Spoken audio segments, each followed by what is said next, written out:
आज हारिस रऊफ की बॉलिंग की अच्छी बात ये थी कि रन्स कम दिए, और इनको करना यही है। मैं समझता हूं जो एक टेक्निकल पॉइंट मैं यहाँ पे आपके साथ शेयर करना चाहता हूं, शायद हारिस रऊफ तक भी ये बात पहुंच जाएगी और जब वो मिलेंगे उनसे बात भी मैं करूंगा, कि जब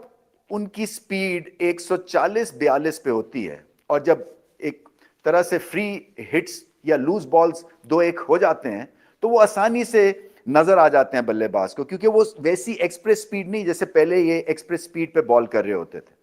तो मैं ये समझता हूं कि इनको जोर लगाने की जरूरत है, और ये जो 140 142 की इनकी स्पीड है, इसको 145 146 तक लेके जाना है इनको, क्योंकि अगर आप लूज बॉल 145 पे भी करते हैं तो वो इतना तेज होता है कि बैट्समैन टोटली पोजीशन में नहीं आता है,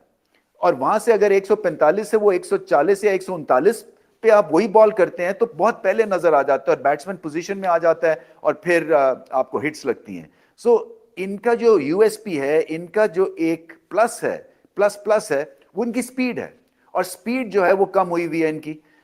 मुझे लगता है कि शायद ये लाइन और लेंथ की वजह से इन्होंने स्पीड कम की है। पूछना पड़ेगा, क्योंकि ये अपनी बेहतरीन बॉलिंग तब कर रहे होते हैं जब ये एक्सप्रेस बॉलिंग कर रहे हों, और इन पिचेस पे आपको तेज बॉल करने की जरूरत है। वेरिएशन है इनके पास तो इसको मिक्स तो करना ही करना है, बट 6 में से 3 बॉल इनके एटलीस्ट 145 पे गिरने पड़ेंगे, क्योंकि जैसी स्पीड कम होती है वही लेंथ पे फिर इनको मार पड़ जाती है। अगर 145-46 पे रखेंगे तो यकीन करें, मैं बैट्समैन रहा हूं, मैल्कम मार्शल एंड कंपनी को मैंने खेला जब अपनी प्राइम में थे, जैसे ही वो 90 माइल्स एन आवर से उनकी स्पीड गिरी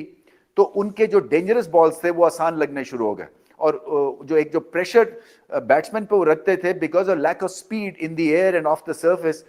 वो एक तरह से खत्म हो गया, और फिर उनको कॉन्फिडेंटली दुनिया के बल्लेबाजों ने खेलना शुरू कर दिया। तो ये फास्ट बॉलर के लिए 1 या 2 लेवल की भी स्पीड जब कम होती है तो वो फाउंड आउट हो जाते हैं, और ये नहीं इनको करना है, क्योंकि इनकी एक तरह से दोबारा से एक तरह से एंट्री हो रही है, इन पे प्रेशर है। सो प्रेशर में इनको दो एक चीजें तो बिल्कुल ठीक करनी है। एक तो ये कि जो स्पीड के ऊपर थोड़ा सा और जोर लगाना है, खासतौर पे T20 में देखें वेरिएशन भी चलती है, यॉर्कर लेंथ्स भी आप वेरी कर सकते हैं, मगर स्पीड का भी नेमुल बदल नहीं है। अगर आप विद इन द स्टंप्स और बॉडी में 145-46 पे बॉल करेंगे, कोई नहीं हिट मार सकता आपको, आप यकीन करें। ज्यादा सिंगल लेंगे, मगर बहुत ही कोई ग्रेट बैट्समैन होगा जो आप पे हमला कर सकेगा उस स्पीड के ऊपर।